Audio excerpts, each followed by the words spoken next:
So I want to share with you what I call the kingdom keys for success. We are about to go through some crisis in this country and every country. Some of you will lose your job. Some of your business will collapse.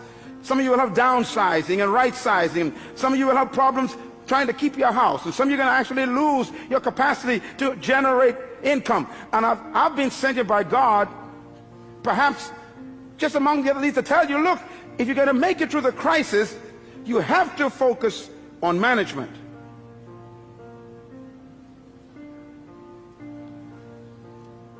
Here's God's successful key. Genesis 1:28 says these words, and the Lord blessed them, and God said unto them, be fruitful and multiply and replenish the earth and subdue it, and have dominion over the fish of the sea, the fowl of the air, and over every living thing that creeps upon the ground. Now, listen carefully, because this is really the heart of God's mandate. In Genesis 1:26, God says these words about you. Let them have dominion over the earth. In Genesis chapter 1 verse 28, God tells us how to do it. Dominion means to govern, to rule, to control, to manage, to lead. Now in verse 28, he tells us how to dominate the earth. He gives us the process. Please get your pen. You're going to write this down, because anyone who wants to dominate in the earth will have to follow God's simple process. First of all, the 4 keys or principles of success in God's program. Number 1, be fruitful. God never said to be seedful. The first command God gave man was to be what? Fruitful. It's impossible to produce fruit unless it was preceded by seed. God will never demand what doesn't exist already. So God's first command is to be fruitful. Now, when I looked at the word fruitful in the original Hebrew, it does not mean to have children. It shocked me. For example, if having children was the essence of God's command, then Abraham didn't do a good job with just one legitimate child.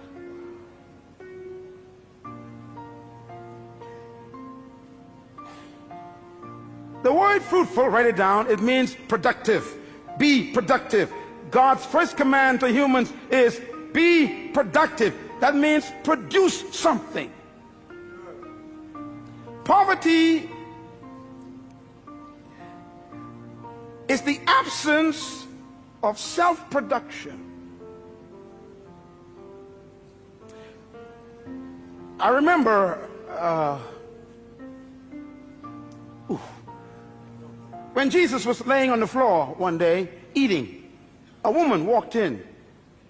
It was illegal for her to do that where men were eating at that time, and she stepped over Peter, James, and John, and she came to him, and she took this beautiful stone bottle, and she broke the top, and she poured this ointment over his body, and she began to rub it into his flesh and into his feet, and the scent filled the room. And right away the men knew this scent indicates a quality of ointment that was very expensive. Matter of fact, it was imported from Egypt. They knew it. It was used for embalming bodies. It cost $12,000 to $13,000 US in our day. That's why they said this is a year's wages in one bottle. And they complained to him and said, sir, why do you let this woman waste this precious money on your body? And Jesus said something very important. They said it could have been given to the poor. His answer was, the poor you always have with you. Now, when I looked at the word poor there, it shocked me. It doesn't mean those who lack. It means non-productive ones.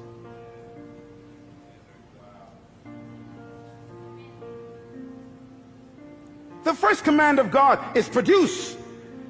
Poverty is when you stop producing. And by the way, stay with me here. God said to Adam, be fruitful. God never gave Adam a chair or a table. He hid them in the trees.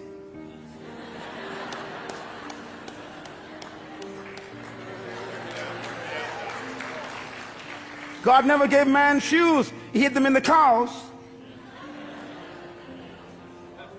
God never built a building before. He hid the buildings in the dirt, in the concrete. He hid the cars in the ore, in the mountains. Be fruitful. Be productive. The future of Australia is not in America or England. It's in Australia. The capacity to produce is right here. Poverty is a lack of creativity, not a lack of resources. There is no crisis except a crisis of creativity. No money has left the planet. No matter what they say around the world, no money went to the moon, no money went to Mars. It's all still here.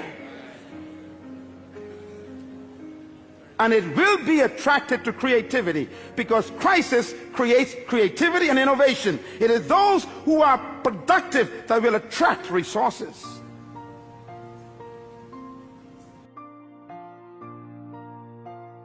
Is multiply. Multiply means to reproduce what you produced.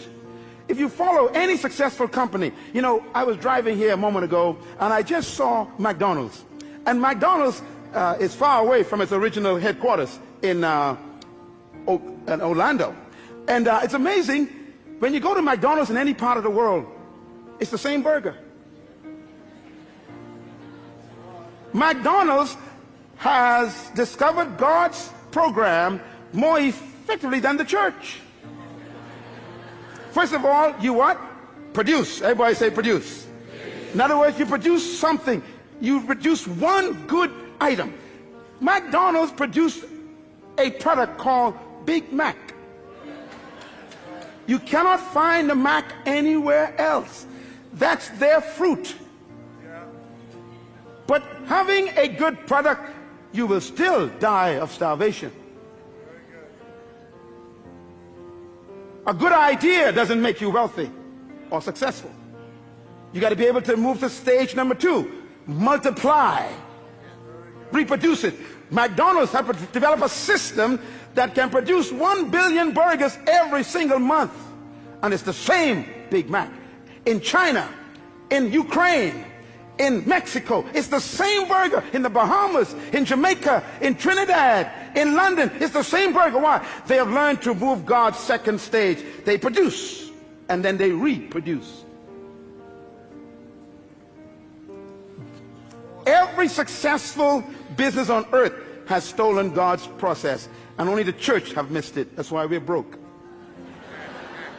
Microsoft, Bill Gates produced one good fruit, and then he put the system in to multiply it. What you cannot reproduce will die.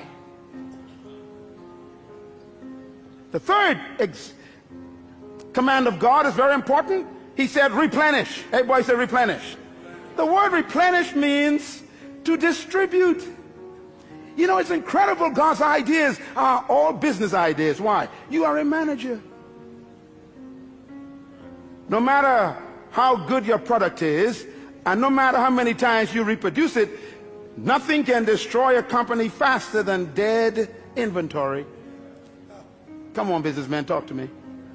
You can have the best product in the world in the warehouse and still die of starvation.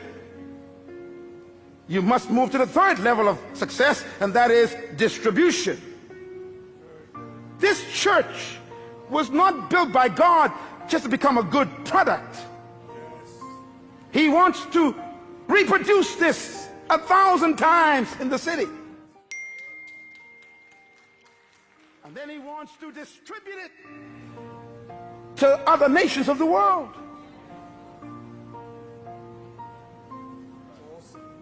Any company, anywhere in the world, who are successful have followed God's program. The fourth level of God's success management program is, he said, subdue. Subdue means to control the market. You know, McDonald's have no interest in competition. They are after domination. Yeah. If you are in business and you don't have a plan to dominate the market, get out of the business. Bill Gates is the wealthiest man in the world today because he was the most successful human so far in our generation who successfully followed God's program. He produced a fruit, he reproduced it, and then he distributed it in every computer, and he was so successful that the entire government was threatened in the United States. He began to dominate the entire computer market. So they called him into Congress, sat him down, and said, "You can't do this. You're too successful. You can't control every computer in the world." His success made him a threat. What are you doing with your gift? That's why I'm here today. You were born with a gift. Oh, I need 2 more sessions for this. This is too important. Listen to me. Your life is a packaged seed bag.